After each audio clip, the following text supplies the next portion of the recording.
Hi, everyone, and welcome back to Unit 8's notes. And today we are going to start talking about Part 2 in Unit 8, still applying Target 23. So we're still working on finding area or perimeter and area of two-dimensional figures. But whereas Part 1 was focused on rectangles and triangles, Part 2 we're going to talk about parallelograms, rhombi or rhombuses, and squares. So let's talk parallelograms first. And so parallelograms actually borrow a lot of the same stuff that we worked through with squares and triangles. And so you'll see that real quick here. And so the general area formula for a parallelogram is area equals base times height, right? That should be very familiar for you. That's the exact same formula as for the area of a rectangle, right? But there's one problem, and we mentioned a ton of times in the part one videos that your base and your height always create a 90-degree angle, right? Base and height always form 90-degree angle. And so that's crucial to know, and it was crucial last, part one, and it's also crucial here in part two. And here's the reason, right? When you look at these shapes, these are a parallelogram. Basically, it's a slanted rectangle. So in the rectangle situation, everything was a 90-degree angle. And so like the bottom, we could call a base. The right is the left side, we could call the height. And that base and height formed a 90-degree angle. So we just multiplied them together, and we were good. Now, there are no 90-degree angles necessarily in a parallelogram such as this. Now, one thing we should know is we can definitely call like the bottom of these these parallelograms our base. But then the question is, what's our height? If our height and our base always have to form a 90-degree angle, where is it? Because no other sides that we can see right now form a 90-degree angle with these bases. And so, just like in the triangle, here's kind of the idea. You pick a corner and draw an imaginary line from top to the base bottom. And we draw that line vertical, straight up and down. And so then it intersects the base at a 90-degree angle. And that is what our height is. And the reason there are two parallelograms here is because there are two ways this can kind of occur. Just like we mentioned with triangles, you can draw this height in the middle of the shape, or you can draw the height on the outside of the shape. And notice, regardless of where I draw it, it's still the same size, right? It's from the top to the bottom, and that's it. But it creates that 90-degree angle, and that's what's crucial. And so your height in a parallelogram is never one of the slanted sides, but you always maybe use the slanted side to find the height. And you'll see what I mean by that in these next couple examples. So in these first two examples, it just says find the area of the parallelogram. So we will be concerned with perimeter as well, just not in example 1 and 2. And so remember, area of a parallelogram, base times height. Remember, your base can be in various places. So the 12 on top, well, the bottom would be 12 as well. And so the base, we can consider 12 as our base. And then see, we actually know the dotted straight up and down line in this example. And so our height is just 12, right? Height is just 6. So height is 6, base is 12, and so area is 12 times 6. And when we type that into our calculator, we should get 72, and it is square units. And so in this one, 72 centimeters squared. Now, when you look at number 2, we see a similar deal. And we very clearly should be able to say, hey, this 15 is our base. But remember, the slanted side is not our height.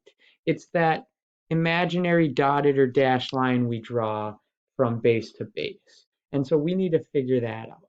And so we actually don't have our height in this example. We do have our base. We don't have our height.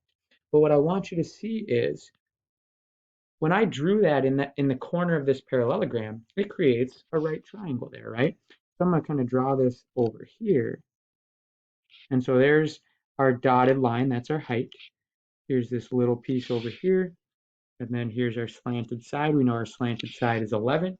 And we also know the corner here is 58. And we know this is a right triangle.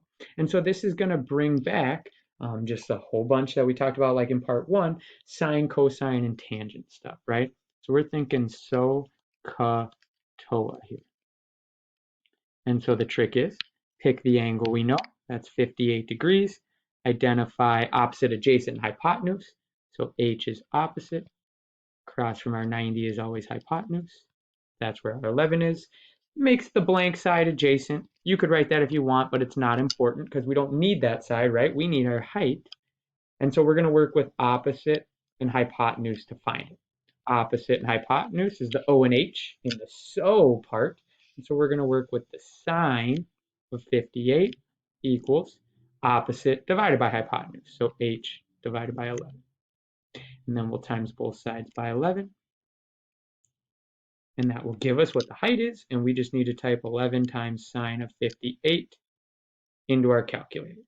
And so 11 times the sine of 58, if I whip that calculator up real quick, remember to be in degree mode. I'm going to go through it a little quicker this time, but if you click the mode, third option down says radian degree, just make sure degree is highlighted, right? And then all I want to do is type 11 times the sine of 58 into my calculator. So 11 times the sine 58, and we hit enter, and boom, there it is. So it's telling us our height is about 9.3. Now remember, that's not the end of the problem, that's our height. And so area is base times height. We knew our base, right? That was 15. So area is going to be 15, and then times our height, which we newly found. That's our 9.3. So 15 times 9.3. And when we type that into our calculator, we should be getting roughly 139.9 meters squared. Excellent, excellent.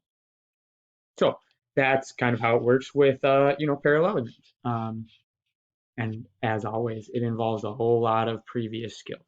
Now, let's look at a couple other examples. So this time it says find area and perimeter of each parallelogram. So in number 1, this thing is on a coordinate plane, right? We've graphed this thing.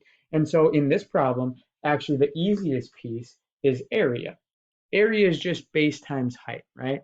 And so any lines that go straight side to side or straight up and down, we can just count boxes. And so take a look at this. Now, first of all, you should notice the units on this graph are 2.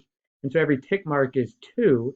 And so from A to B, which we can call our base, that distance is 2, 4, 6. So our base is 6. Now remember, our height is not a slanted side. It is a side that creates a 90-degree angle, or an imaginary side that creates a 90-degree angle with our base. And so our height would be like this distance right here, right? This distance, because that is straight up and down, making a 90-degree angle with our base. And when we draw it straight up and down, again, we can count it. Now notice the units going up count by 2s as well. So that's 2, 4, 6, 8.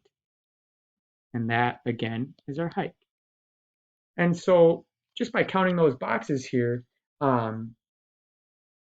can get our base and our height. And when we do, our area is base times height. And so it's going to be 6 times 8. And 6 times 8 is 48. Now there's no units on this graph, so we'll just call it 48. Now finding the perimeter is tougher. I'm going to erase this picture now, all right? Because we need a little bit more room here. Only thing I don't want to erase is this. This bottom side, that's definitely a side of our parallelogram, right? And we said that was 6. And then the top's going to be the same as well, 2, 4, 6, right? Each of those tick marks are 6 units. So the top is 6. The reason I'm having this discussion is right now we're trying to find the perimeter, right? And so we need to know all the sides. Bottom and top are definitely 6. Now the problem is the right and the left is a slanted side. So we can't just count those boxes. But what we can do is make a right triangle out of it. So I drop that down, I bring this over, and here's a right triangle. And I know that the up and down distance, which was my height before, is 8. I know that from B to where I drew this 90-degree angle is just 1 unit on our graph. Now, it's not 1 unit, they count by 2s, so this is 2, right? And so the length of my actual side, I can call x. Well, I have a right triangle here, right? and x is across from my 90, so that's the hypotenuse, or c in a squared plus b squared equals c squared. So I can find the length of that side by doing 2 squared plus 8 squared, and that will give me x squared. So 2 squared plus 8 squared is 4 plus 64. That'll equal x squared. So that'll be 68 in total. And then we'll take the square root of 68 to get x, and that is 8.2. Now remember, x corresponds to one of the slanted sides of our parallelogram. But remember, in a parallelogram, top and bottom are the same, right? 6 and 6, and left and the right are the same. So if that x was 8.2, the slanted side on the left has to be an 8.2 as well. And so now we can find our perimeter. Our perimeter is just going to be all four sides added together. So a 6 plus an 8.2 plus the other 6 plus the other 8.2. And when we do that, we get 28.5. Now, the only reason it's 28.5 is because I'm using unrounded numbers. I wrote rounded 8.2, but as I calculate the total perimeter, in my calculator, I'm not rounding those numbers, and so that's why it's going to equal 28.5. Again, no units on this one, and that's our final answer. Now, I think we can get through this next one. In this next one, perimeter is the easiest, because I know the top is 26. Top and bottom have to be the same. The bottom's 26. I know the left is 15. Left and right have to be the same. So the right is 15. And once I got all four sides labeled, right, perimeter is just add them all together. So 26 plus 15 plus 26 plus 15. And that is going to equal 82. And this time there are units, so 82 feet. Now the issue is the area, right? And area is going to be base times height. We know the base, 26. We do not know the height, right? It's that imaginary line we drew in there, creating that 90-degree angle with the base. However, just like before, we can use sine, cosine, or tangent to figure out that height. Here's why. See this 31-degree angle? Opposite angles in parallelograms are congruent, and so this one's 31 as well. And then we've got a triangle here, right? So if I draw this down here,